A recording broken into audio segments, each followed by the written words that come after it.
Buenas tardes, muy buenas tardes. Es un placer darles la bienvenida a este primer encuentro de la temporada de otoño aquí en la sede de la Fundación Juan Marc en Palma. Comenzamos nuestra temporada lanzando también un formato nuevo y en el contexto de la Nit del Arte. Estamos haciendo una preparación, una especie de aperitivo a la Nit del Arte que, como saben, será el sábado de la semana que viene y tendrá a su alrededor, en su entorno, una serie de actividades, aberturas de exposiciones organizadas por la Asociación de Galeristas de Palma. Y nuestra manera de colaborar en todo este proyecto es empezar a acoger una conversación que hemos llamado las economías del arte y que inauguramos hoy.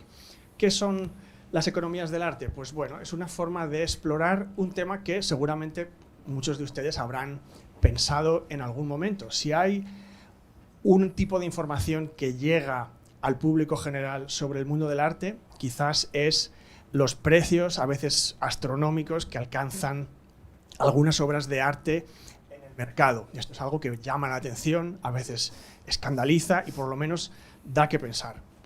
Algunos de ustedes quizás piensen que el dinero y el mercado ejercen una influencia, digamos, negativa sobre el arte y los artistas, como si contaminasen algo que debe ser un ámbito de creación pura y libre. Pero por otro lado, el ser artista también es un modo de vida. Un artista debe poder ganarse la vida, sostenerse de alguna manera, y una obra de arte tiene siempre algo de excepcional, algo que también reclama el ser valorado y ser deseado. Como ven, el campo que estamos explorando, que pretendemos explorar con estas conversaciones, es prácticamente inagotable, complejo y da para mucho. Y para ello juntamos hoy a tres voces distintas y complementarias. Tenemos, por un lado, a María García Hielo. Bienvenida, María.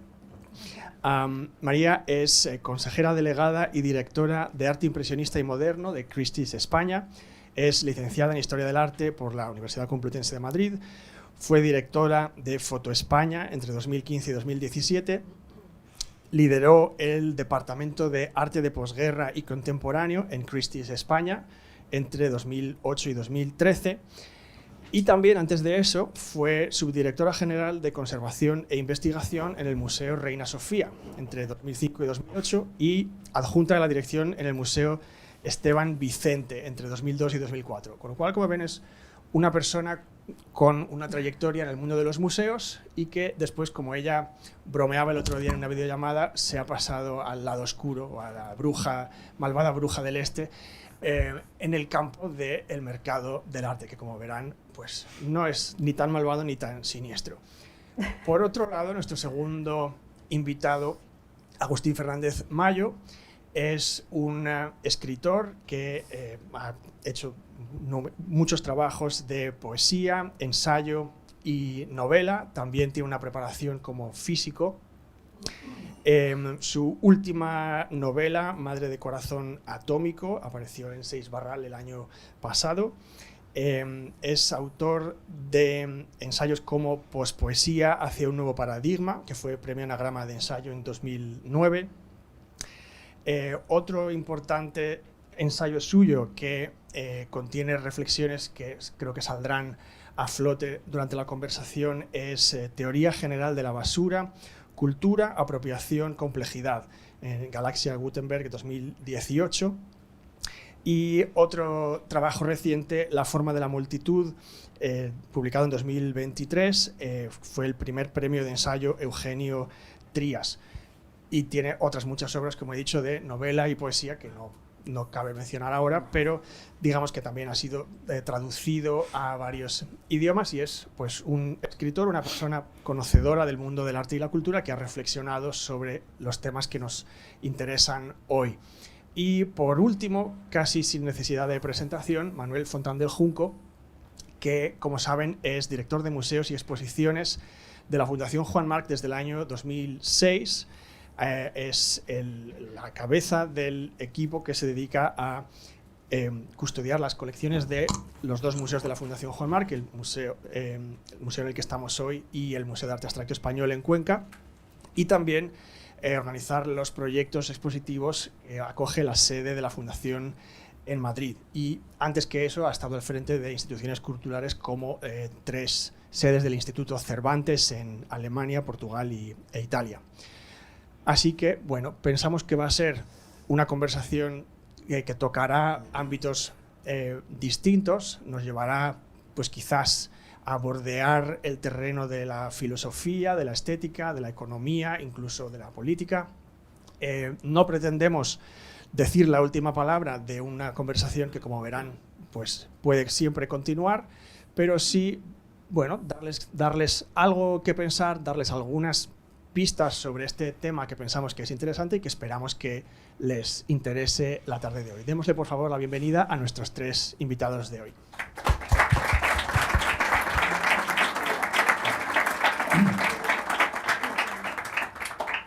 Muy bien, pues muchas gracias. Como decía Pablo, este formato y este acto son un formato de un acto pioneros. La idea es que si sale bien, y ya se ve que respuesta del público ha tenido, porque son ustedes muchos y esperamos no decepcionarles, la idea es repetirlo cada año y en coordinación con la Asociación de Galerías, la NIT del Art y la actividad que hay en septiembre en Palma, hacer nuestra aportación desde el espacio confuso o ambivalente en el que se mueve cualquier museo de arte contemporáneo, cualquier institución cultural que tiene que ver, pero no se reduce solo a la economía dineraria del arte, sino que está también en lo que se puede llamar la economía simbólica del arte, ¿no?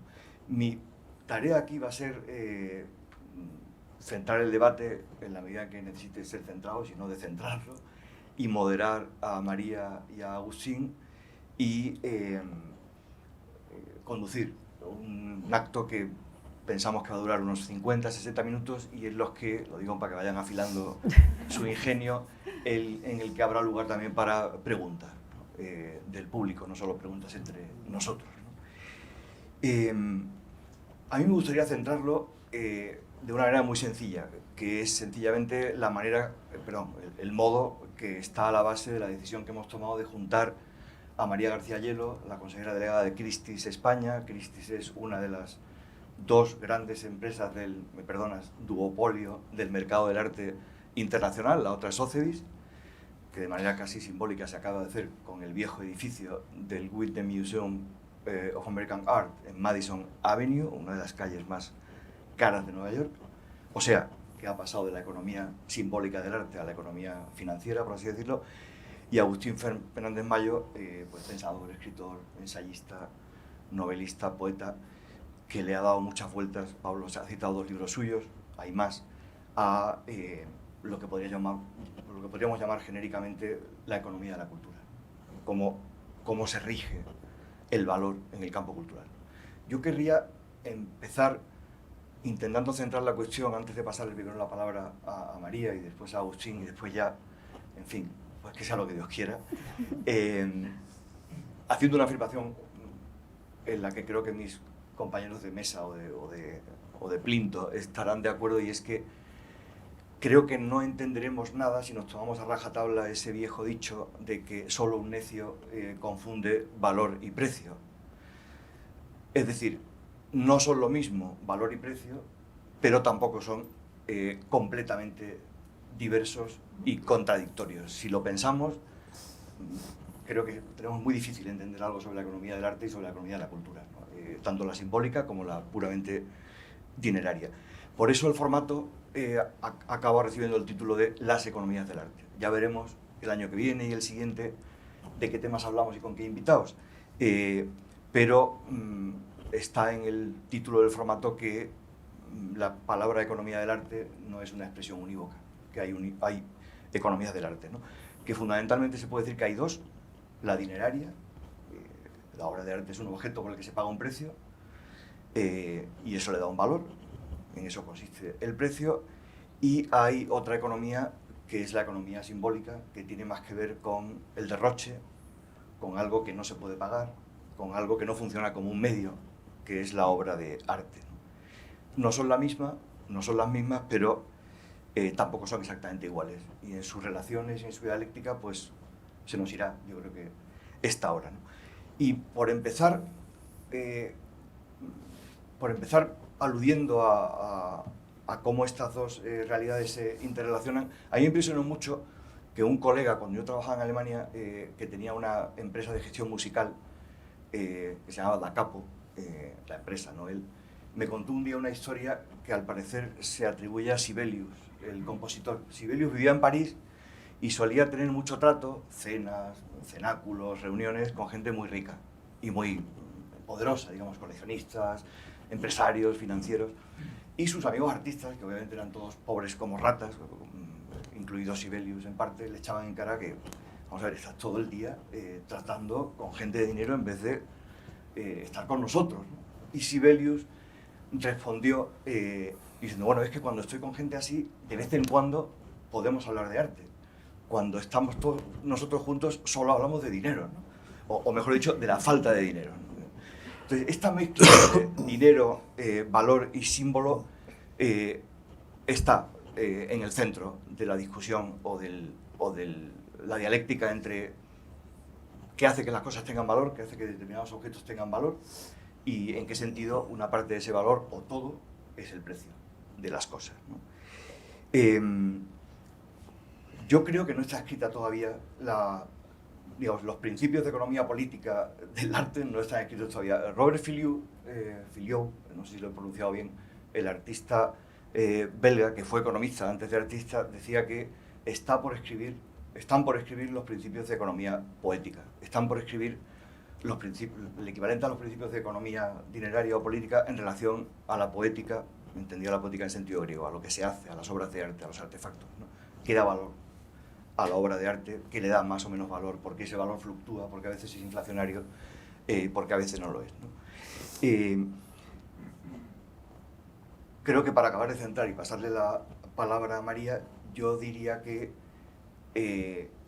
la economía del arte no se reduce al mercado, pero obviamente buena parte de la economía del arte es lo que ocurre en el mercado del arte. Y sobre esto creo que la que puede darnos pistas y contarnos cómo se ve, digamos, el tema de nuestro encuentro desde el punto de vista del mercado, pues eres tú. Así que adelante. Gracias, Manuel. Bueno, gracias a todos por vuestro interés en acompañarnos hoy. Has abierto muchos melones.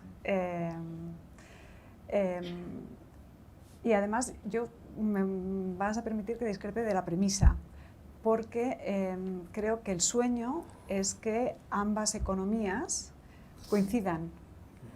Eso es lo que hace que el objeto de arte sea no solamente lo más valioso posible, sino que tenga el precio más alto posible. Y esto se da.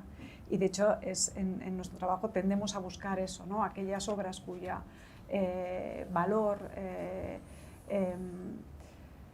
desde el punto de vista académico son más importantes o más determinantes y que a medio o largo plazo van a marcar un hito en la historia del arte, unir esto a la demanda que en un momento concreto hay precisamente de esta obra. Antes hablaba con una persona y le decía que en mi cabeza, al final, como comentaba antes Pablo, yo soy historiadora del arte, y nuestras mentes, aunque nos dediquemos a hacer números o a hacer transacciones económicas que suponen cambios de dinero, de manos, entendemos el mundo con imágenes. Y yo no puedo nunca evitar pensar que en el ámbito del arte existen como tres carriles de una misma carretera. Entonces, en el carril, da igual que sea el izquierdo y derecho, pero en un carril lateral estaría la economía simbólica, de la que hablará con mucha más profundidad Agustín, que es aquellas obras artísticas que tienen un valor, no un precio, pero un valor excepcional, por las razones que la academia o la institución se dedica a explicar. Y hay unos criterios que se aplican y hay unas reflexiones que justifican por qué determinada obra tiene un valor simbólico superior a otras. Del otro lado estaría el otro carril, del otro extremo, que es en el que normalmente trabajamos, o se nos interpreta, o se nos ve a nosotros. Antes Pablo comentaba, es peor todavía, es la bruja mala del oeste, que es la mala de verdad. Pues en ese ámbito estamos las casas de subastas vistas desde fuera, ¿no? Un ámbito muy frío en el que el precio que alcanzan las obras, a lo que alguien está dispuesto a pagar por ellas, está determinado precisamente por la demanda que hay en un momento dado de una determinada obra. Nuestro trabajo es, evidentemente, que ese carril funcione lo mejor posible, se obtengan los mejores resultados económicos para esa obra, pero aunque sea el mercado del arte un mercado no regulado, sí que hay unos criterios que nos ayudan a nosotros a determinar que una obra tenga un precio u otro. Esos criterios parten, evidentemente, de la importancia del propio artista, de la calidad objetiva de la obra que estamos analizando, de que la procedencia, de cuál sea su estado de conservación, que sea fresco al mercado o no. Es decir, una obra que ha salido muchas veces necesariamente termina perdiendo valor, y de la demanda que haya en ese momento de esa obra, con un margen de tiempo muy corto. Tú estableces una estimación en función de cómo se ha vendido una obra de características equivalentes en un corto periodo de tiempo hacia atrás, 2 años, 3 años máximo, depende del tipo de obra que sea. Y luego está el carril central, que es en el que estos dos carriles o estas dos digamos, varas de medir se juntan, y ese es el escenario ideal. Entonces, hay un carril que tiene quizá menor, es más cuestionado, quizá, incluso ideológicamente más cuestionado que el otro, y sin embargo, este carril del que hablábamos al principio le cuesta muchas veces más justificarse, porque es mucho más intangible. Por eso digo que el ideal es cuando una obra se encuentra en el carril central de estos dos digamos, parámetros, ¿no? De varas de medir. Antes de pasar la palabra a Agustín y después ya nos enzarcemos, ¿no? A mí, leyendo alguna de tus últimas entrevistas, una de ellas en la que contabas una iniciativa que habéis tenido en Santander, que es una especie como de semana del expertizaje, donde la gente lleva cosas que encuentra en su casa y que a lo mejor tienen mucho valor y no lo saben.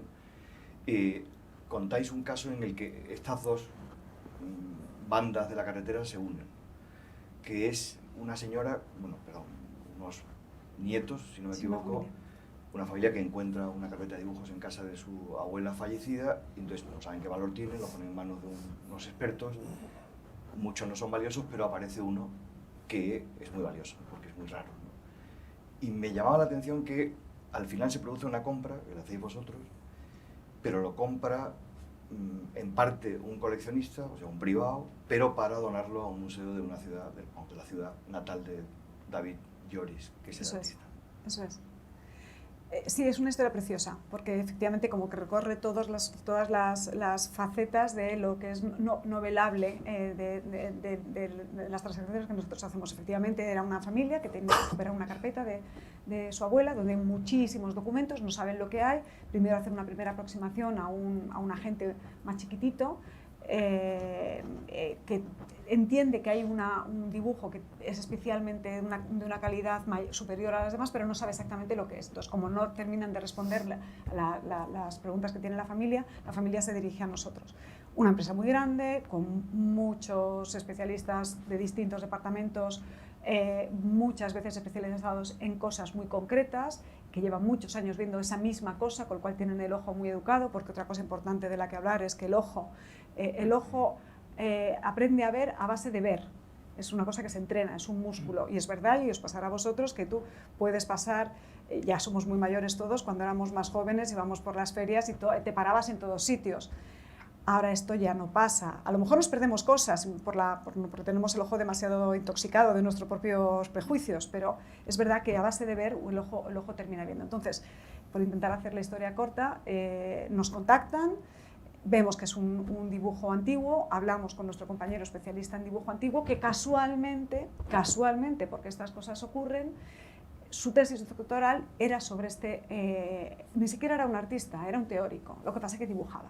Y su tesis doctoral la había hecho. Entonces, no me lo puedo creer, esto es de este señor. Se cataloga adecuadamente, no hay prácticamente obra de este autor en el mercado, sale a subasta y ocurre una historia preciosa, que es que un particular apoya a una institución adquiriendo la obra para que quede depositada en esa institución.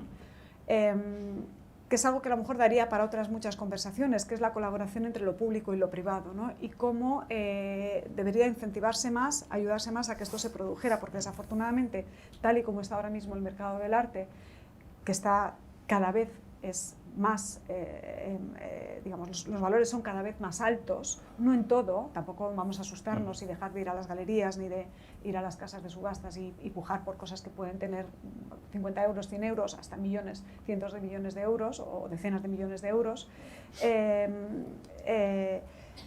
Hay que, digamos,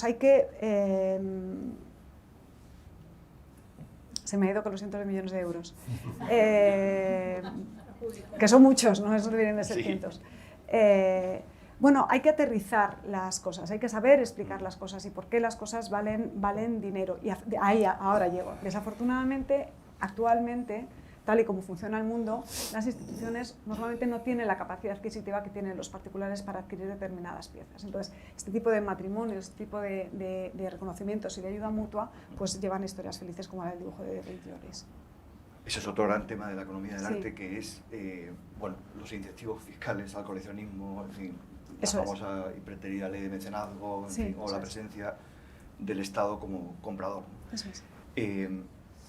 Yo me he propuesto como moderador que no os vais a escapar de aquí sin intentar responder a la pregunta del millón, nunca mejor dicho, que es ¿qué hace que una obra de arte alcance determinado precio y qué relación tiene eso con su valor, o qué hace que una determinada obra de arte tenga un valor y eso vaya ligado a un precio? Pero como le toca a Agustín, a mí me impresionó cuando lo vi el título de uno de tus libros, Teoría General de la Basura. Subtítulo, Cultura, Apropiación y Complejidad, donde hablas de todo, también de la basura.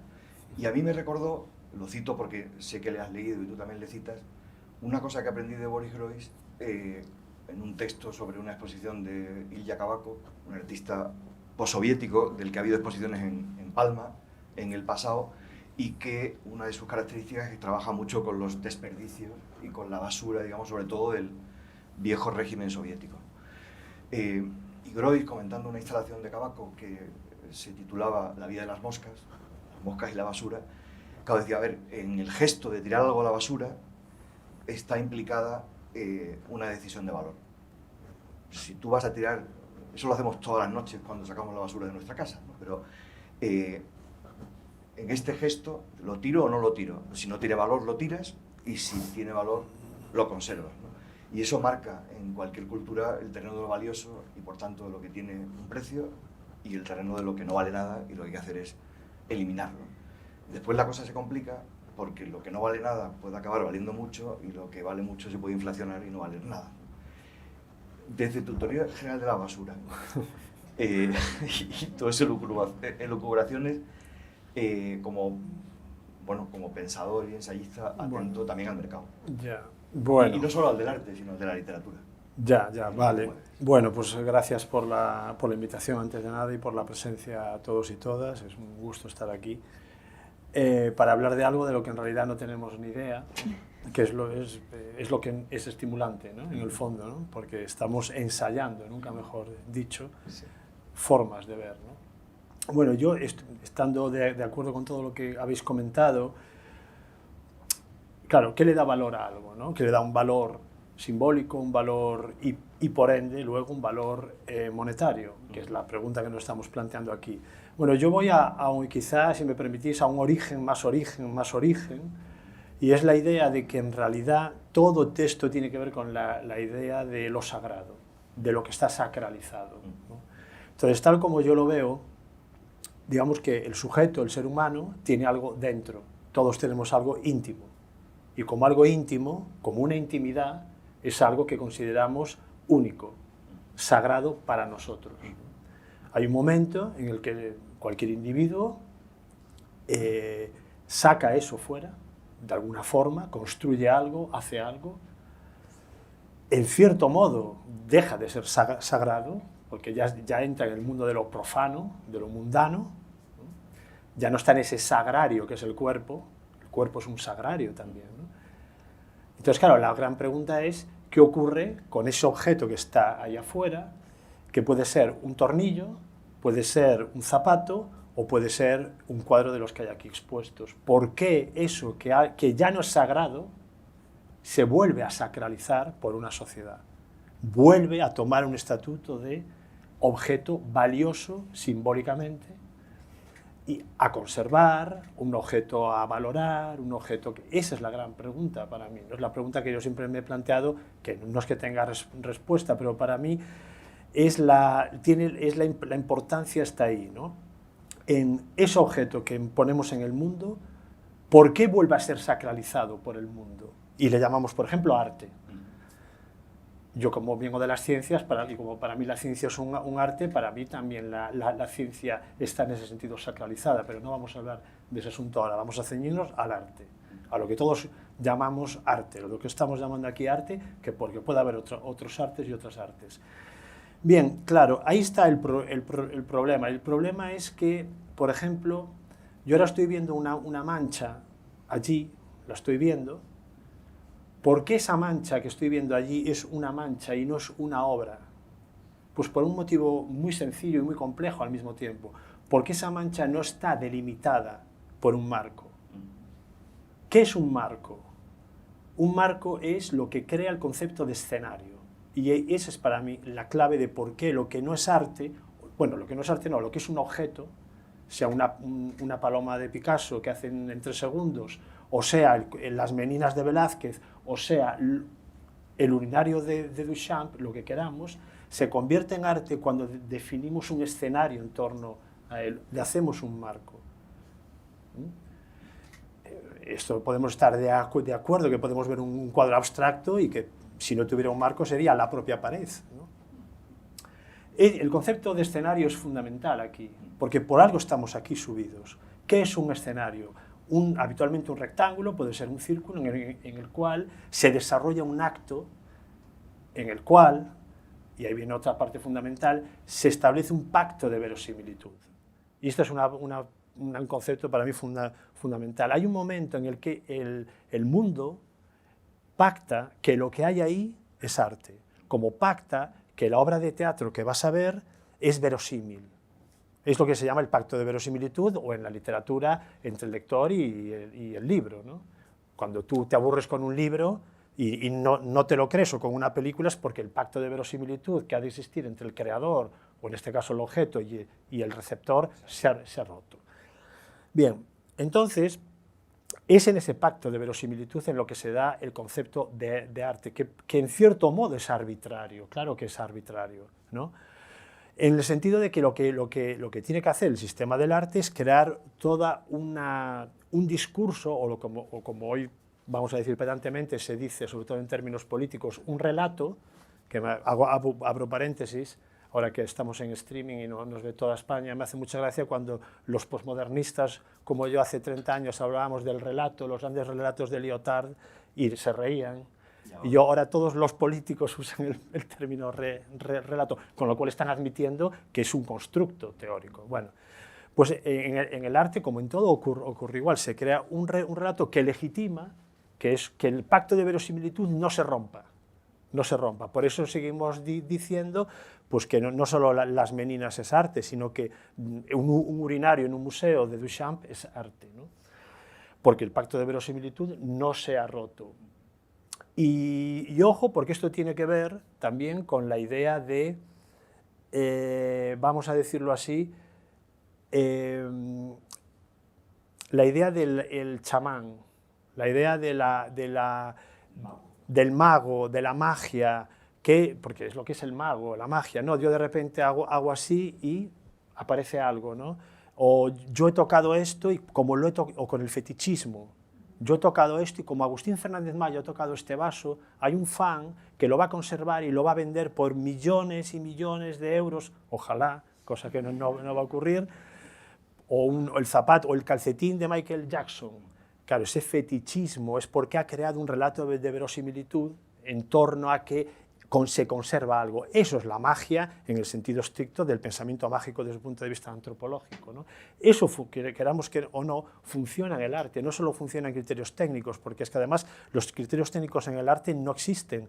Si nos atuviéramos a criterios técnicos, es mucho mejor un cuadro pintado por un niño que va ahí a una escuela de técnica de dibujo que pinta fenomenalmente que lo que pueda pintar grandes pintores, Basquiat, por ejemplo, efectivamente. Entonces, no es un criterio técnico, ojo, es un criterio mágico. Y esto es importantísimo porque, ahora me voy a remontar más y a lo mejor se asustan hasta donde me voy a remontar, porque es la idea... Sí, claro, pero bueno, yo voy bien porque yo contabilicé tu tiempo, ya no estoy... Como físico contabilicé... no, pero ahora en serio, con esto acabo. No, remonta. Pero, remonta donde quieras. A ver, estamos en es la idea de que hay muchas veces que el relato de verosimilitud ya empieza a flaquear cuando el relato atestigua por sí mismo. Esto es importantísimo. Y ahora es cuando me remonto. ¿Por qué Jesucristo fue crucificado?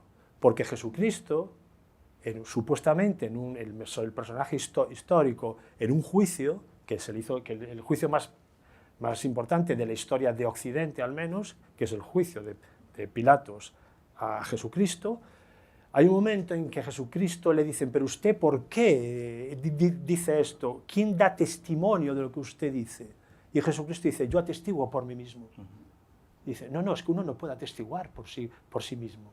Tiene que haber alguien que atestigue por él. El relato de verosimilitud es el mismo mecanismo, necesita agentes externos que le den verosimilitud, porque yo no puedo llegar y decir, he pintado esto, es arte. No puedo atestiguar por mí mismo, tiene que haber un sistema del arte alrededor, puede ser Christie's, o puede ser la academia, o la conjunción, o esas dos vías de las que tú hablabas, que den verosimilitud a mi relato, porque si no acabaré como Jesucristo crucificado. Y además con razón, porque uno no puede atestiguar por sí mismo.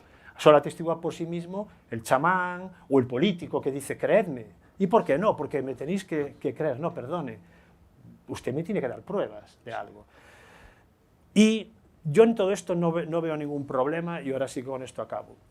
Bien, es el sistema del arte en el que estamos, puede tener sus aristas, estas son las formas de legitimar el valor simbólico, podemos discutirlo, podemos... Ahora bien, yo veo un problema cuando se da un paso más y ya no se usa el arte, digamos, para obtener más arte, sino que se usa el arte para obtener dinero.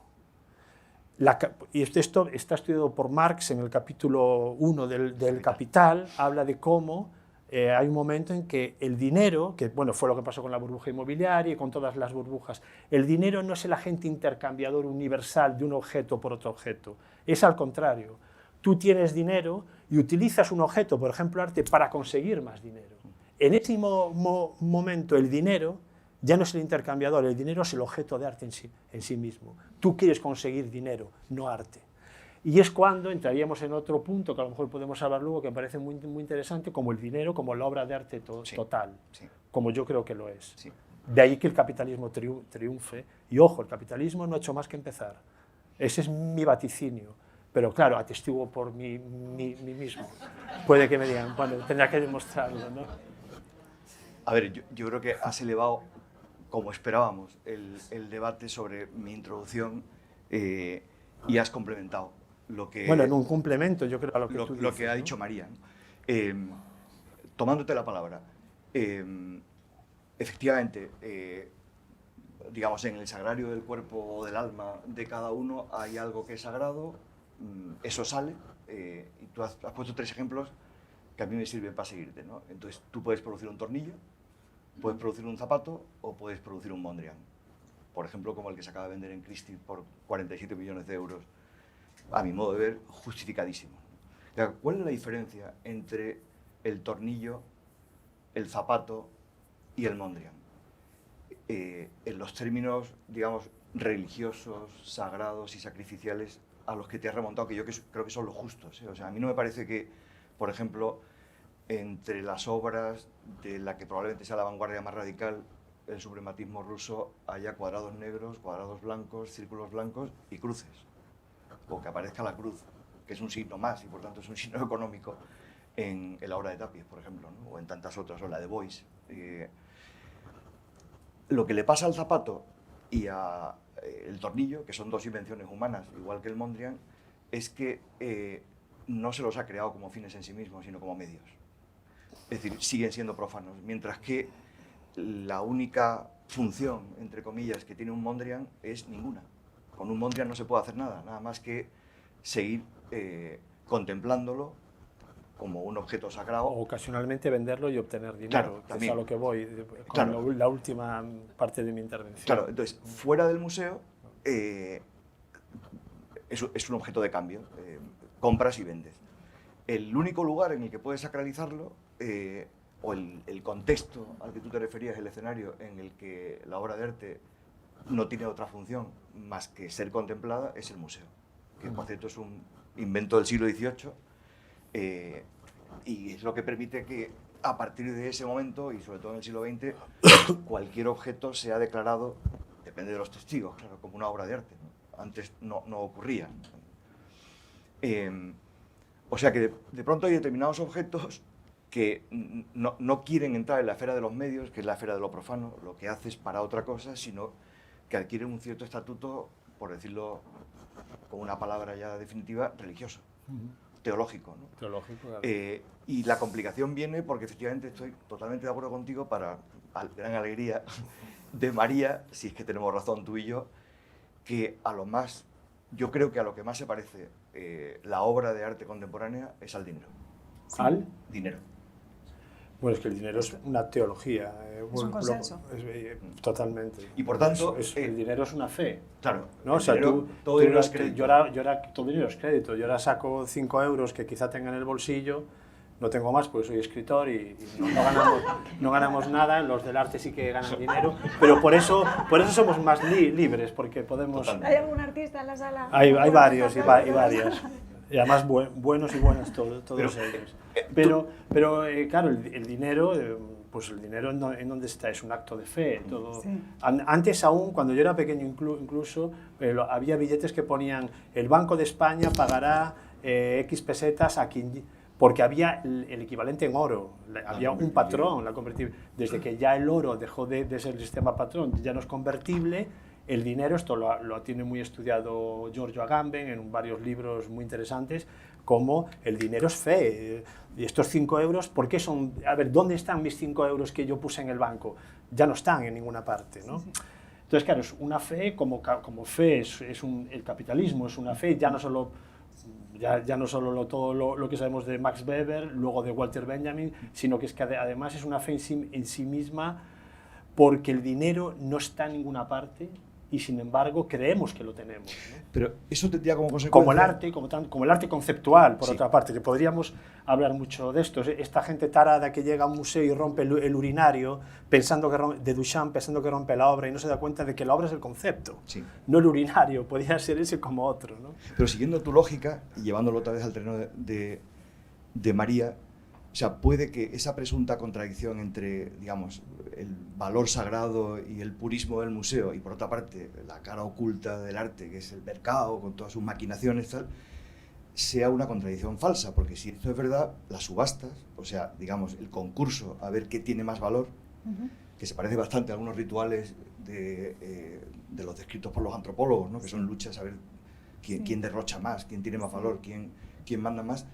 A lo mejor resulta que es el rito sacrificial religioso real, por antonomasia de verdad, de hoy, sí. de la cultura contemporánea. Sí. Bueno, cuando lo poquito que hemos hablado antes de la conversación con vosotros, es verdad que volviendo a la mala fama o no, a la fama, digamos, de mayor frialdad que tiene el mercado del arte y en concreto el mercado del arte secundario, que es al que nos dedicamos en las casas de subastas, en realidad le ponemos el espejo al rey con el vestido, con el traje, ¿no? Aquí lo tiene usted, esto es lo que hay. Hay algunas, hemos hablado de muchas cosas. y muchas de ellas son, creo, como contradictorias y nosotros mismos no tenemos la explicación, ¿no? Entonces hablabas de la diferencia entre el tornillo, el zapato y la obra de arte. Efectivamente, las obras de arte son absolutamente inútiles.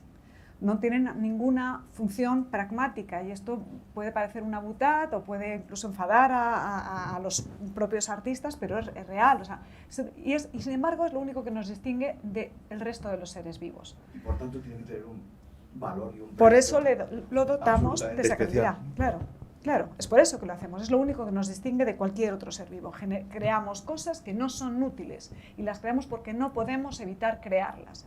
Y establecemos todos un consenso sobre el valor que tienen simplemente porque son obras de arte, dejando al margen lo que alguien está dispuesto a pagar por ellas, que no estamos hablando, en este momento no hablaríamos de esto.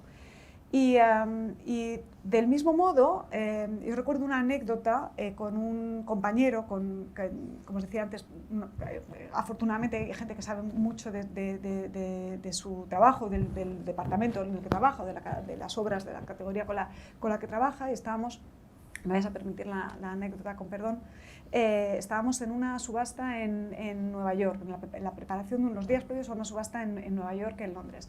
De todos los centros neurálgicos del mercado del arte, Nueva York sigue siendo, y lo es desde hace 40 años, sigue siendo el lugar donde las transacciones más importantes y las obras más importantes se venden a día de hoy.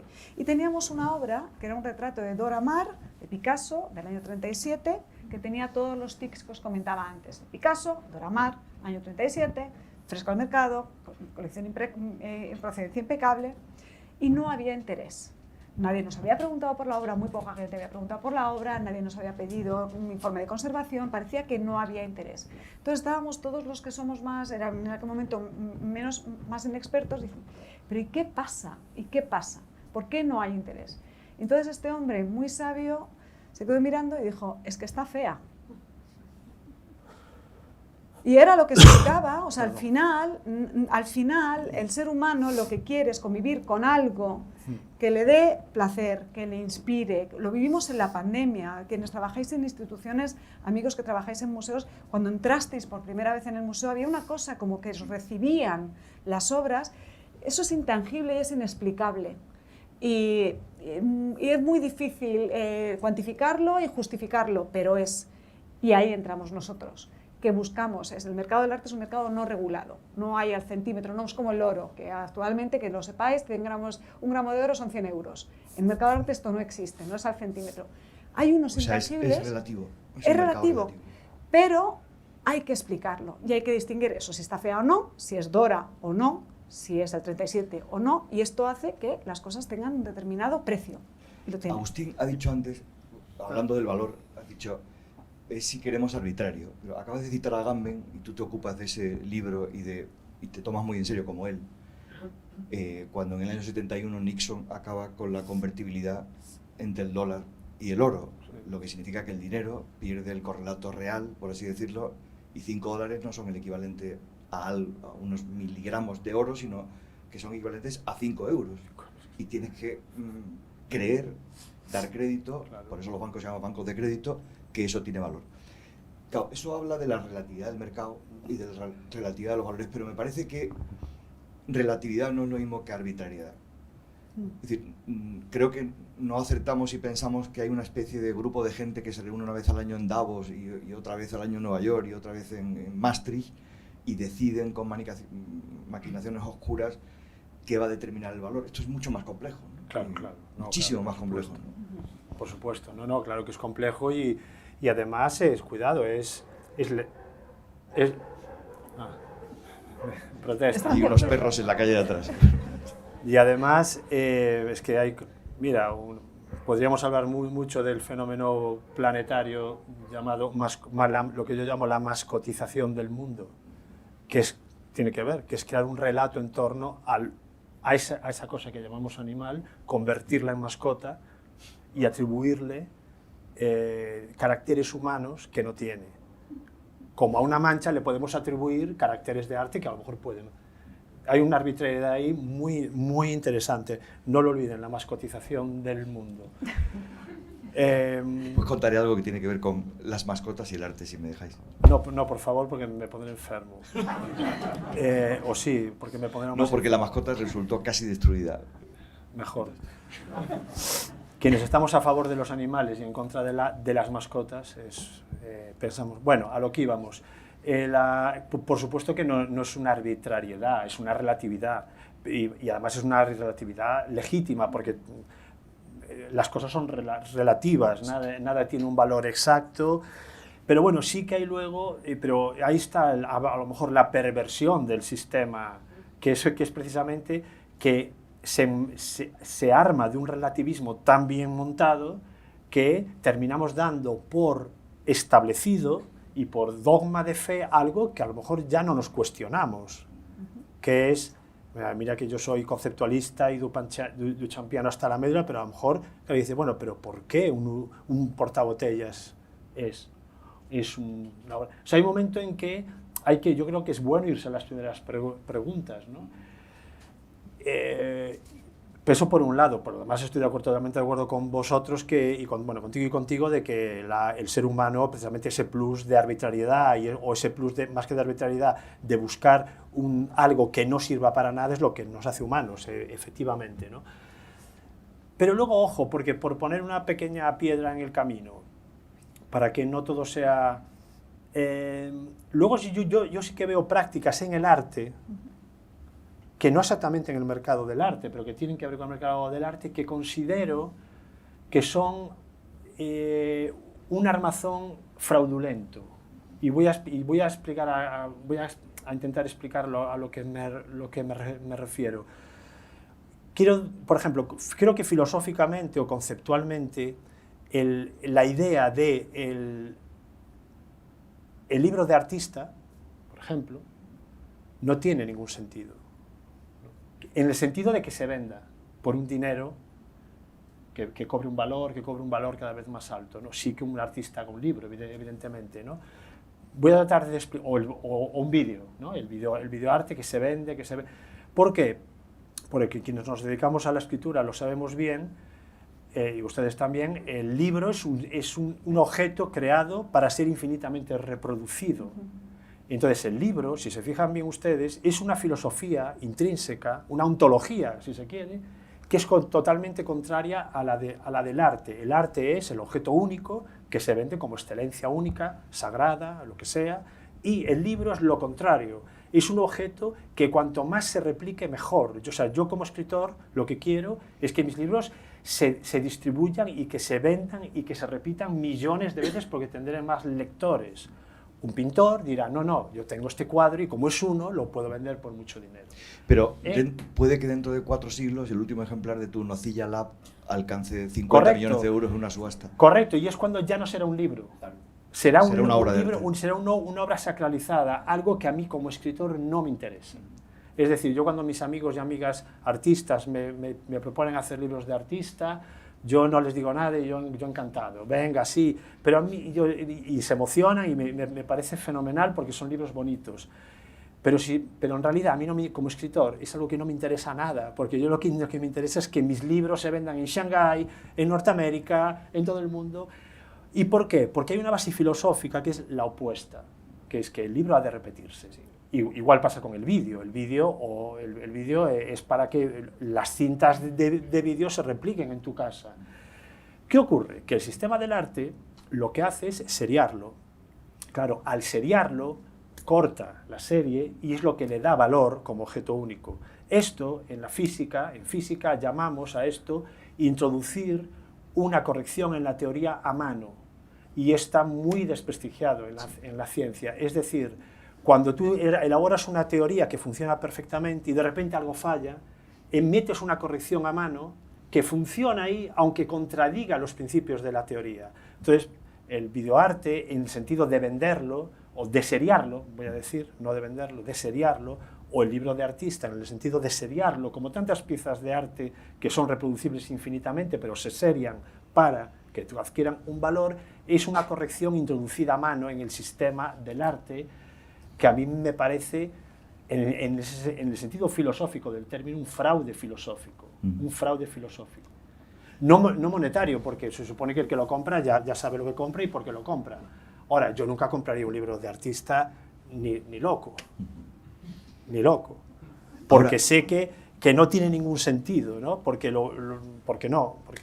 siento que ha sido una corrección introducida a mano en una teoría y que, bueno, que me están de algún modo como diciendo que esto pasa por algo único. Y no es único. Esto nos llevaría, María. No, sí, yo creo que vas a hacer quiero lo decir que mismo. nos puede llevar por dos caminos. Uno, a hablar obviamente de la diferencia que hay entre la economía de la literatura, por así decirlo, y la economía de las artes plásticas. Bueno, más que literatura, de lo que puede ser infinitamente repetido y con el mismo valor, que es que no perdamos esta idea de vista. Sí. Las meninas no pueden ser repetidas infinitamente con el mismo valor. Un libro sí. Sí. Por lo tanto, ellas son dos ontologías totalmente diferentes. Y hay una intermedia que es lo que tú has llamado la obra seriada. Es decir, la obra gráfica, el grabado, que otros han interpretado en términos de una multiplicidad que te permite democratizar la obra única, porque no todo el mundo puede tener un Hockney, pero quizás todo el mundo puede tener un grabado de Hockney. Bueno, eso sí, vale, pero... Claro, pero tiene que estar limitada. Sí. ¿Por qué? Por el cierto, aura. esto que has dicho del libro de artista... Por el aura, porque Por si el no, aura. porque se dota de aura algo que no lo tiene.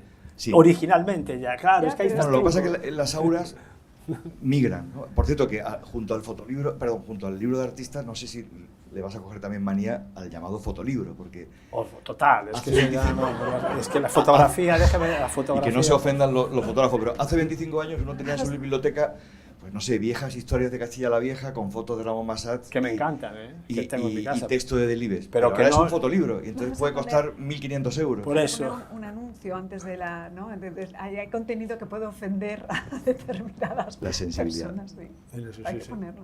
Sí. Pero, y ahora cambiando de tema, ¿y te parece bien o te parece triste que en el Ponerle- arte haya que introducir ese tipo? Porque yo lo he visto en la Bienal de Venecia. Sí. Claro, claro. Es Claro, decir, sí, sí. no es una infantilización. Es ponerle puertas al campo. Sí, Yo tal cual. recuerdo de una infantilización de las conciencias. Sí, no sé. sí, es una... Lo sí. es, y a veces es patética y ridícula. Recuerdo una exposición en el IBAM de Fernando Botero, que el título era Sweet Irak, me parece que era. Entonces, unas pinturas de Botero sobre las torturas del ejército americano, de algunos soldados del ejército americano a los prisioneros iraquíes. Y entonces había un cartel antes de la entrada de la exposición, alguna de las imágenes que contiene esta exposición puede herir la sensibilidad del espectador, pero era imposible en que te hiriera la sensibilidad, porque eran las fotos que sí herían la sensibilidad, pero claro, el iraquí torturado y el soldado americano estaban convertidos en esta especie como de figuras enormes y gordas de Botero. Vamos a ver. Dejando aparte que el arte debe herir sensibilidades siempre, si no, no es arte. El arte Sí. nunca es algo complaciente, sino es un bálsamo, es una droga. No, el arte es lo contrario. Sí. Tiene que mover algo, ¿no? Sí, Creo yo. ¿no? debe complicar lo simple y, Claro. y a veces hacer siempre lo Despierta complicado. algo. Despertar no, algo, que ¿no? algo no necesariamente tormentoso. No, pero- por supuesto, Pero claro. despierta algo. Sí. Yo quería terminar y dar entrada al público con algo que creo que flota durante la conversación y es, vamos a ver, para que uno de esos objetos que sale de la interioridad del artista o de su trabajo, el tornillo, el zapato o el Mondrian, adquiera valor, como decía antes Agustín, no puede adquirir valor de manera solipsista, o sea, no basta que alguien salga y diga esto es valioso, tiene que tener un reconocimiento y ese reconocimiento tiene que ser compartido, a menos que tú decidas para ti porque vives en una isla desierta a la sombra de una palmera tú solo, ¿no? Sí, Y decides que el coco sí, es una obra de arte. sí. Si no, esto es un pacto de verosimilitud y ese pacto es público y social. Para vosotros, a ti desde el punto de vista más cercano a la ontología de la obra de arte, y tú, María, que obviamente como historiadora tienes también esa sensibilidad, pero te dedicas a ponerle precio a las cosas, por así decirlo. ¿Cuáles son las instancias de reconocimiento que hacen que efectivamente algo tenga valor o no lo tenga, ¿no? O cuáles son las más importantes? Sobre esto hay mucha literatura y no voy a ser yo el que os la recuerde porque las conocéis, ¿no? Ujú. Pero, claro, a menos que haya un acuerdo entre determinadas instancias, una obra no puede tener el valor que el artista puede por su cuenta atribuirle y, por tanto, el precio Ujú. que alcance en el mercado. No, es que no sé muy bien lo que me has preguntado. Digamos, ¿desde qué instancias, digamos, para que algo se considere de manera general que tiene valor y por tanto tiene un precio y un precio elevado, tienen que levantar testimonios de determinadas instancias. Desde luego no el artista, porque es juez en causa propia. Bueno, no. ¿Quién hace eso? ¿El mercado? ¿El museo? ¿El crítico? Todo, es una mezcla de gentes, ¿no? Eso no puede haber uno solo, ¿no? Sí. Entiendo. No, incluso las casas de subastas jugáis vuestro papel. Claro, es que solamente, bueno, y sobre todo que en nuestro caso no funciona si es una única persona. O sea, Por si eso. solamente le interesa a una persona la obra que estás ofreciendo, no hay puja, con lo cual las cosas no suben, con lo cual sale mal. Es una mezcla de instancias. Claro, entonces, para que tú, y no quiero hablar solamente del mercado, el trocito en el que yo trabajo, pero es lo que conozco, nos llega una pieza que de entrada ya llega de manos de un particular o de varios particulares, ya es segunda mano, es decir, ya hay varias personas a las que esa obra les ha interesado, para empezar. Y no lo digo por orden de importancia, lo digo por ir un poco a ordenar la conversación. Es una artista que está representada en determinadas colecciones, se llama la colección de las colecciones de la Fundación Juan Marc. Ha formado parte de otras colecciones. Se ha utilizado como referencia en una bibliografía sobre el artista determinada. Forma parte de la colección de otros coleccionistas particulares. Ha sido elegido recurrentemente como parte de exposiciones. Entonces tú vas generando un corpus que explique por qué esa obra es más importante o ese autor es más importante o más que este otro. Y en base a eso y a la demanda, insisto, nosotros respondemos a la demanda. Nosotros no somos prescriptores. Lo que tenemos es que estar muy atentos, a dónde está la demanda para ofertar lo que la demanda está pidiendo en ese momento. Entonces, hay una última parte que tiene que ver con dónde está la demanda, pero antes de llegar a la demanda, por lo menos intentamos que sea así, tiene que haber una serie de parámetros de calidad consensuada que haga que nosotros queramos incluirla en una venta. O sea, no se incluye cualquier cosa simplemente porque haya demanda de ella. Igual que no se incluye cualquier cosa en el museo. No se transforma cualquier cosa en obra de arte. Hasta éticas. Hay determinados... determinadas imágenes o determinados orígenes, muy importante actualmente, que me da igual que sea un Klimt extraordinario. Este Klimt procede y está aprobado, procede del expolio y no se toca, entonces, o el origen de la colección, pues una colección que se sabe que hay un origen turbio, todo un proceso de debida diligencia que hay que... Entonces, bueno, son muchos elementos, no es fácil. Agustín, ¿tú quieres añadir algo? No, bueno, lo que dice ella, pues bueno, tú hablas desde tu perspectiva, claro, y yo desde la mía es lo que comentaba antes, ¿no? Lo que da valor es exactamente crear un marco, crear un escenario. Lo que no está en un escenario no existe. Ese marco es la economía del arte, o las economías. Bueno, claro, ustedes van por la calle y ven a una persona en la esquina haciendo gesticulaciones y dicen, un loco. Ustedes van por la calle y ven a esa misma persona haciendo gesticulaciones y tiene en el suelo dibujado un rectángulo con una tiza y dicen, un actor. Es ese rectángulo, esa línea de tiza blanca la que define qué es arte o qué no es arte, porque está definiendo un escenario y está definiendo ya un pacto de verosimilitud, y claro, en eso intervienen cientos de agentes, cientos de agentes sociales, de corrientes políticas, instituciones, por supuesto. Porque ese pacto no se daría si no hubiera salas de danza o de teatro o de performance. Por supuesto, claro, ¿no? Es así, ¿no? ¿Os sometéis o nos sometemos a las preguntas del público, si las hay? Yo lo único que quería decir es que discrepaba con los tres por un tema en que decís que el arte no sirve para nada. Y lo habéis repetido una y otra vez. Yo también soy historiadora, soy diseñadora, y yo creo que justamente el arte sirve para mucho. Y el tema del concepto es vital. Y no, habéis hablado muy poco del tema conceptual, porque el concepto lo cambia todo. Cambia generaciones, cambia visiones, cambia sociedades. Y ahí tú tienes una visión comercial, por decirlo algo. Él tiene una visión intelectual, pero yo creo que falta la visión primero primogénea del por qué este autor o este artista llegará a, tú ya lo tienes consagrado, hablas de Klimt, Claro. de Picasso, pero te falta el origen. Yo creo, sí, ¿quieres decir algo más? No, yo te lo paso. No, este no, este es para el público. Yo hablo me explico, a sabiendas de que decir que el arte es inútil provoca muchísimo enfado muchas veces, pero es inútil en el sentido de que no te da de comer, no te quita el hambre, no te cobija, no tiene una función práctica. Lo digo como algo positivo, como algo excepcional. Es lo único que producimos que no se hace con una funcionalidad. Se hace porque no podemos evitar hacerlo. En eso estoy de acuerdo. A mí eso- porque te sale de dentro, porque necesitas expresarte, por lo que sea, por comunicar.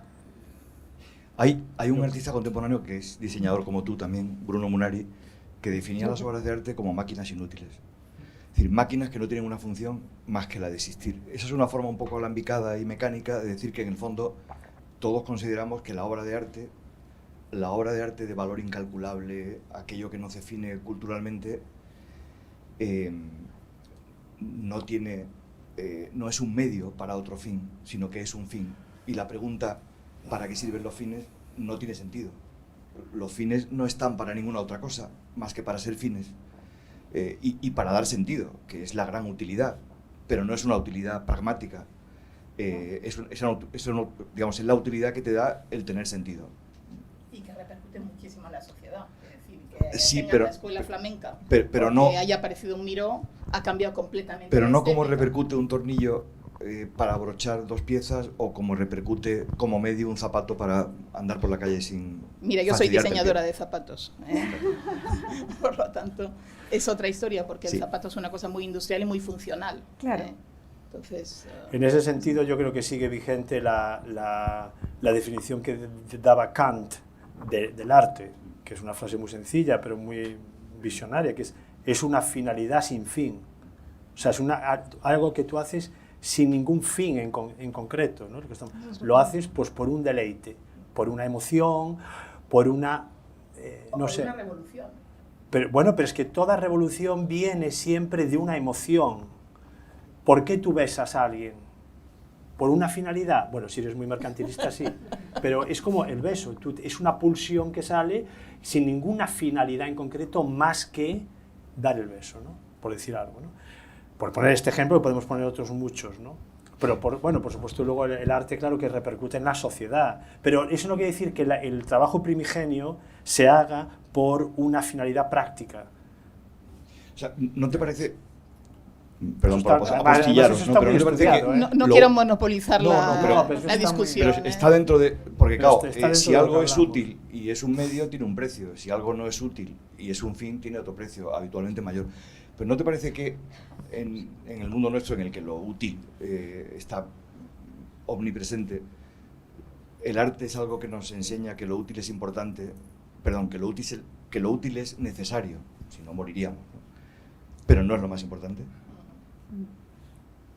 Era un poco lo de la inutilidad del arte, ¿no? Yo también vengo del mundo del diseño y suelo plantear este problema con la joyería. La joyería tampoco tiene ningún fin en sí mismo, más que la representatividad. Y el arte tiene un fin simbólico representativo, porque tampoco te compras un cuadro o una obra de arte para meterla en un armario y que no la vea nadie. Te lo compras para reflejar que tú tienes un nivel del que sea, el que quieras representar, y que esto tenga un significado. Y en la joyería, que lo podemos introducir dentro del ámbito del arte o no, bueno, ya esto ya es otro tema, pasa un poco lo mismo. Bueno. Sí. Puede ser verdad o no, pero escuché una vez a una persona que su familia era una larga tradición de coleccionistas y decía, uno se convierte en coleccionista de verdad cuando adquiere una obra de arte sin saber dónde la va a poner. Cuando no es para colocarla en un sitio, la adquieres porque la tienes que tener. Es que eso ocurre. Yo en mi casa no tengo ni un solo cuadro ni una sola obra de arte y tengo muchas guardadas, porque no me gusta, yo no las tengo para verlas. A mí, como, insisto, como debo ser conceptual, soy muy conceptualista, por ser escritor, evidentemente, es un arte conceptual en sí mismo, a mí lo que me gusta es tenerlas en mi cabeza. Creo que si me las roban,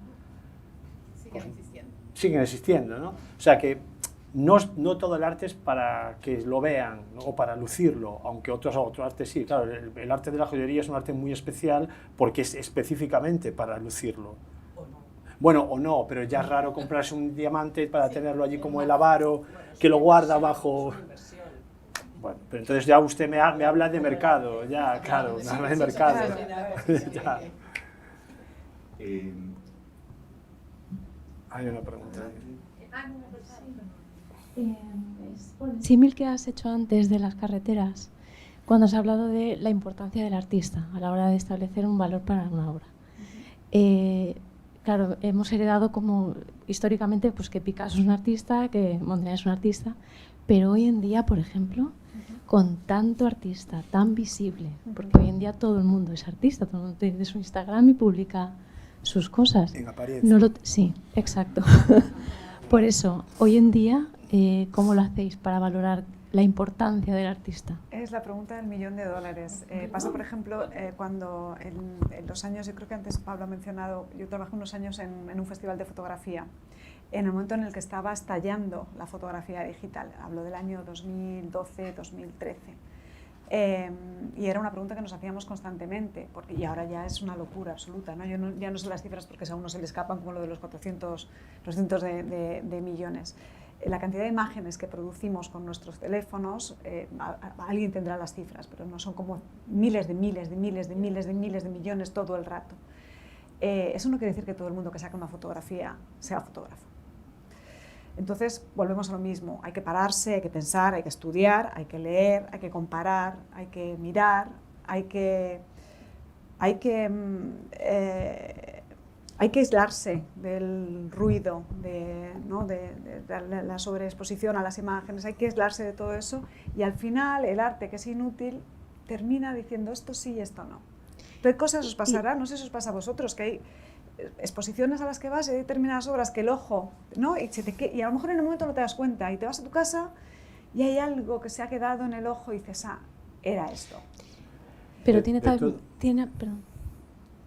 No, digo, continúe, perdón. No, sí, tiene algo que ver con la actitud del artista. Es decir, que el que se cree artista y llega artista porque vende... Pero como con todo, y con la actitud... Es más una actitud personal que la obra que realmente... Pasa en una oficina, ¿no? O sea, en una oficina pues hay secretarios estupendos que que nadie ve, porque la actitud no es de ser un secretario, es la vida. En realidad no estamos hablando de espacios distintos, donde las normas son distintas y las reglas son distintas. La vida es así. Y hay gente a la que le va muy bien en vida, y hay gente que sabemos, dice, le va muy bien porque está vivo. Claro, el día exacto. El día que se muera... No lo ve ni Dios. También en la literatura. Yo no creo que pueda existir ya hoy día alguien valorizado en el arte que no venga ese artista, que no tenga armado un discurso sólido en torno a su obra. O sea, es decir, la idea de algo que alguien dibuja o alguien hace y que a él le gusta, que es bonito, o que tiene... O sea, digamos, la parte más emocional en el arte ya no rige tanto, lo que rige es la parte del armazón teórico. Y sin un armazón teórico no creo que puedas definir hoy lo que es una obra, que tu obra pueda entrar en un lugar y pueda ser comparada. Porque es que cosas bonitas o feas todo el mundo hace ya. Bueno, empecemos por la fotografía, lo que decías tú, es que hay millones. ¿Cómo diferencias eso? Pues porque ese fotógrafo ha armado algo teórico a su alrededor y lo ha empaquetado. Ha hecho un marco, mira, precisamente, aunque lo haya hecho él, ¿no? Pero un marco creíble, ¿no? Creo. Y lo que pasa es que creo que el marco creíble del contexto contemporáneo es que algo es tanto más arte cuanto menos parece que es arte. Bueno, eso daría para otro debate, claro, porque el mundo del arte está desesperado, los artistas están desesperados. Sí. Y podríamos argumentar, pero esto ya da para otro debate, el por qué y cómo, ¿no? Sí. Claro, cómo quieren influir en la sociedad de un modo que ya no pueden. Bueno, y entonces claro, y abriríamos otra conversación también muy peliaguda, que es por qué ser artista no es una profesión. Por ejemplo. Por ejemplo. ¿Y cómo hace para, puesto que hoy tiene un contrincante que antes no tenía, que son los medios, Por ejemplo. para tener la influencia que tenían antes? Claro. Sí. Y Pero había una última pregunta. Es que había una pregunta aquí. Yo yo creo creo que si Es no... que lleva esperando tiempo. No, pero creo que ahora ya está desfasada. No, seguro que no, hágala. No, porque me quería hablar cuando habéis hablado de la inutilidad del arte, cosa que yo no estoy de acuerdo, de que sea inútil. Supongo que es inútil si os referís al arte contemporáneo, a según qué tipo de arte contemporáneo, a las artes plásticas contemporáneas, pero durante toda la historia ha tenido una funcionalidad el arte. Si estamos hablando de mercado de arte, supongo que a lo mejor se venden obras de otra época, pero que tuvieron su función religiosa, diferentes funciones. Por tanto, tú dirás, a lo mejor no lo consideraban arte en su Claro, momento. es que eso no era arte. Bueno. Es que cuando hablamos de arte griego, arte bizantino, eso no es arte. No eran Le artistas en el llamamos mismo arte sentido hoy, que hoy. pero eso empieza a ser arte a partir casi del romanticismo. Bueno, Claro, el romanticismo se sí, crea la empezamos figura a del genio. conceptualizar lo que es arte, que es algo que emana de una persona como el espíritu único. Esos eran artesanos. Por Bueno, eso tenían artesanos una hasta la Edad funcionalidad. Media, no en el siglo XIX, evidentemente, ni Eso es. en el XVII, en el XVIII ya hay una democratización del arte Ahí que hace que ahí no empieza. hablemos, pues, es muy anterior. Quiero decir, empieza. estamos hablando, por eso el arte, incluso en ese momento... El arte, a lo que tú estás llamando, en mi opinión, arte que tiene una función, no se hizo para arte, no era arte. Le llamamos arte ahora porque nos interesa reconceptualizarlo. Eran más sí. artífices que artistas, o más artesanos Eran y técnicos que artesanos, artistas. muy buenos, pero eran artesanos. Bueno. Miguel Ángel era un artesano increíble, pero se era considerado un artesano y se le pagaba por ello. Era un asalariado. Pero lo que consideramos hoy arte, estamos hablando de mercado del arte, ¿no es verdad? Sí. En el mercado del arte... Hoy día se paga por eso es mil verdad que a lo millones. mejor ahora se le ha dado una, Claro. Es lo que se vengo a le ha decir, dado que se le ha dado una- ahora. Pero durante mucho tiempo yo creo que, aunque sea la arquitectura, que también es arte, a mi manera de ver, según qué tipo de esculturas, también yo las consideraría arte. O que tienen una Que tienen una funcionalidad, que función. tienen una funcionalidad. Si solo por esto os decía, si solo nos centramos en las artes plásticas y en el arte contemporáneo, desde que apareció la figura del genio en el siglo XIX y toda la historia, Es que eso es lo que ahora es esto arte. ya ha desaparecido ahora. Es que eso es lo que es Ya ha arte. desaparecido esa figura. Pero bueno, sería lo que sería arte, pero que para mí, Y tú lo sabes bien, Claro que eso lo es sé, es lo que es, arte. pero A entiendo- lo que era antes no es arte. Le llamamos ahora Pues- arte porque queremos llamarle arte. Pero no es, sea es que- una expresión humana, pero no es el concepto de arte que tenemos hoy día. De algo que emana de una expresión individual que sin ninguna... Bueno, pues porque quieres hacerlo y porque necesitas pues entonces expresarlo. solo consideráis arte lo que es el arte por el arte.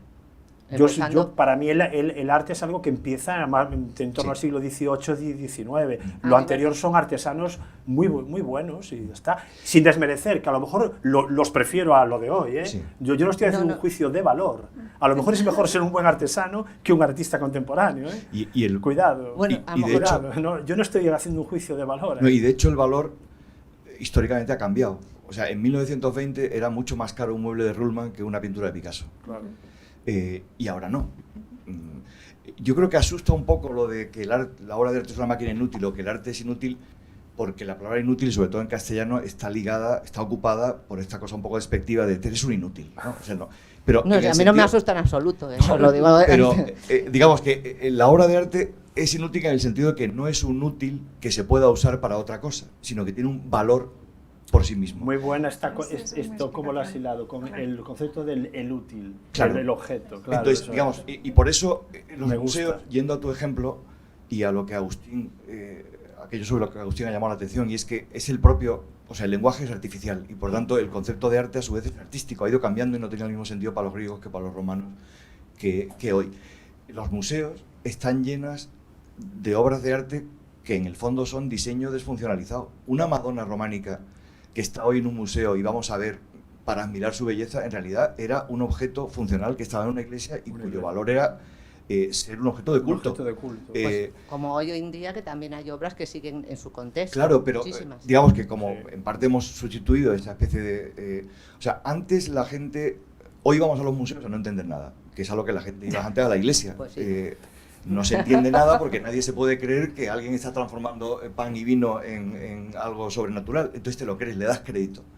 Ahora vamos a las iglesias porque son maravillosas, como la Catedral de Palma, y vamos a los museos a ejercer la fe. A creernos en primera instancia que eso tiene un sentido, y a veces es complicado, ¿no? Tú hablabas de que te has llevado un chasco en la última Bienal de Berlín, porque claro, como todo esto es relativo... Pero espantosa, nunca había... Mira que he ido, ¿ves? Horrible. Y eso que no tenían precio porque era una Bienal, no una feria, ¿no? ¿Hay alguna pregunta más? Dos más y acabamos. ¿Les Esto parece? es tercer grado, está bien. Eso nos pasa por meternos. Sí. Por pisar charcos. En berenjenales. Es que es un tema que da para mucho, no terminaríamos aquí de hacer preguntas. Adelante. Yo quería aprovechar que está María García Hielo como representante de Christie's, porque ayer leí la noticia de que Christie's cerraba su división de arte de vender NFTs, diríamos, del arte digital, NFTs, que para mí es el fenómeno más curioso que ha pasado en el mundo del arte en los últimos años, que empezó precisamente con una subasta de Christie's en la que se vendió una obra de Beeple por 69 millones de euros o de dólares, no me acuerdo, pero de repente nadie sabía de los NFTs, de repente una casa de subastas como vosotros vende una obra por esta millonada, todo el mundo empezó a querer vender NFTs. Quería que nos contaras un poquito tu experiencia en el mundo este, porque aquí sí que creo que se ha demostrado que esto sí que era una burbuja, ¿verdad?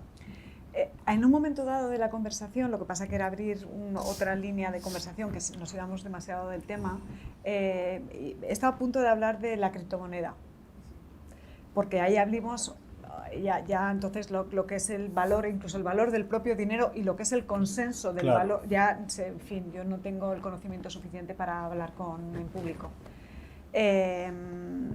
Entonces, lo que ha pasado, respondiendo a tu pregunta, no tanto que se haya cerrado el departamento, sino que ya no tiene, digamos, una entidad propia, sino que Christie's va a seguir vendiendo obras realizadas con tecnología digital, incluyendo los NFTs, que es una de las maneras de trabajar con la tecnología digital, pero no lo va a hacer de manera exclusiva. ¿Por qué?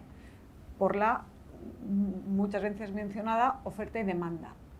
Es verdad que hubo un momento dado que coincidió además con el pico, el estallido de las criptomonedas, en las que las obras realizadas con tecnología NFT recibieron muchísima atención.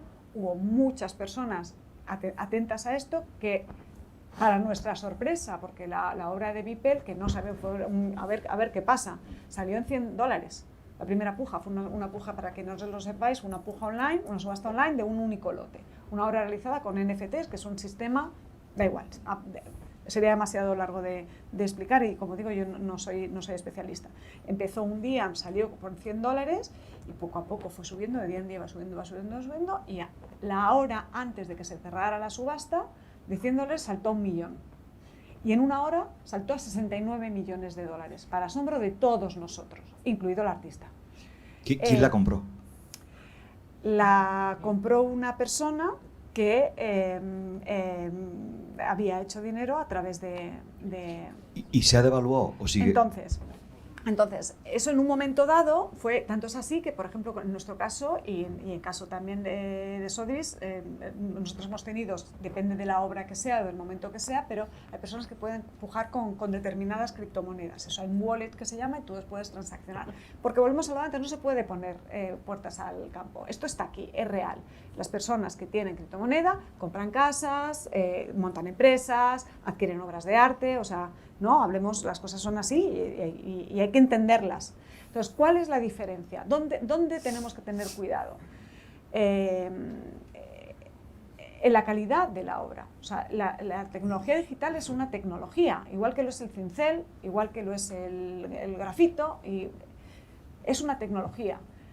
Lo que hay que saber distinguir es si con esa tecnología se ha hecho una obra de arte de calidad o no. Entonces, el boom, efectivamente, el estallido se produjo y fue muy fuerte y muy sostenido durante dos años. Había muchísima demanda y muchas personas coleccionando, y además se establecieron una serie de normas para vender este tipo de obras, de trazabilidad, para que no fuera la reproductividad, las puertas al campo, la reproductividad infinita, porque lo que nos gusta es el aura de la obra única y da igual que sea infinitamente reproducible, es lo que nos gusta. Y eso en un momento dado la demanda se ha ido estrechando. Entonces, cuando la demanda se estrecha, nosotros que somos muy pragmáticos, pues si hay menos demanda, dejamos de ofrecer tanto, porque no hay respuesta. Entonces, no es algo ni bueno ni malo, es coyuntural, es la vida. ¿Había alguien? Pero lo que ha dicho Manuel al final, ¿Qué va si a se ha hacer el último? devaluado o no. Se ha devaluado, perdón,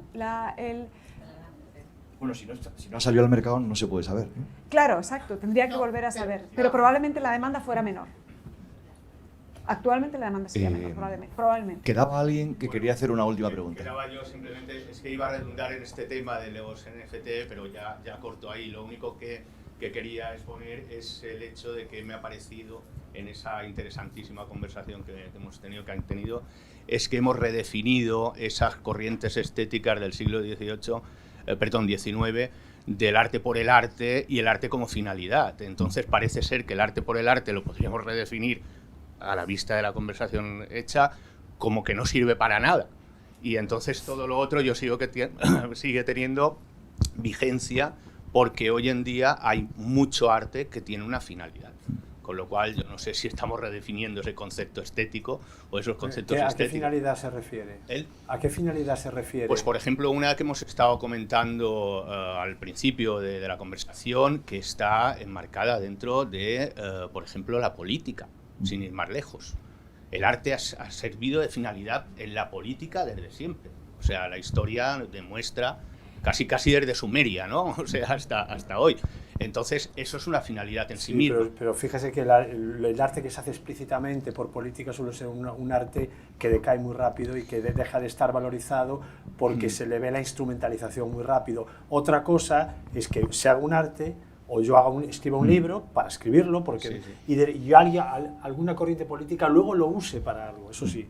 Pero en mi intención no estaba hacer, en este caso, por ejemplo, un libro estrictamente panfletario. Entonces, yo no estoy tan de acuerdo en que el arte político, de hecho, para mí no existe.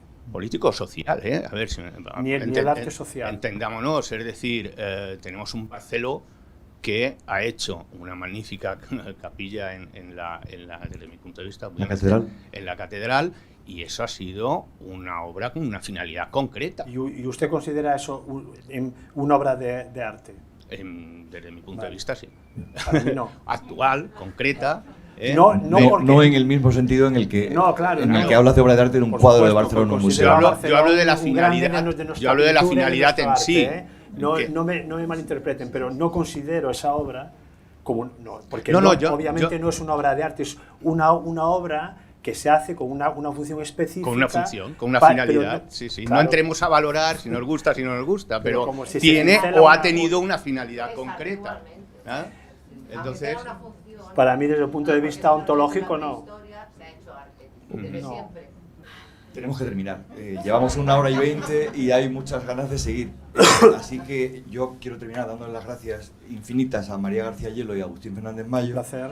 Porque por ellos y por ustedes, que han llenado el salón de actos, lo que no es infrecuente, pero tampoco ocurre todos los días, nos da esperanzas de que el formato tiene sentido y que pronto la idea de Pablo Pérez Dors y Aina Pomar de hacer una versión, digamos, o una edición de las economías del arte cada vez que se mueve el mundo de las galerías en Palma, parece que tiene sentido y ha tenido eco. Así que muchísimas gracias y sobre todo un aplauso para nuestros 2 invitados.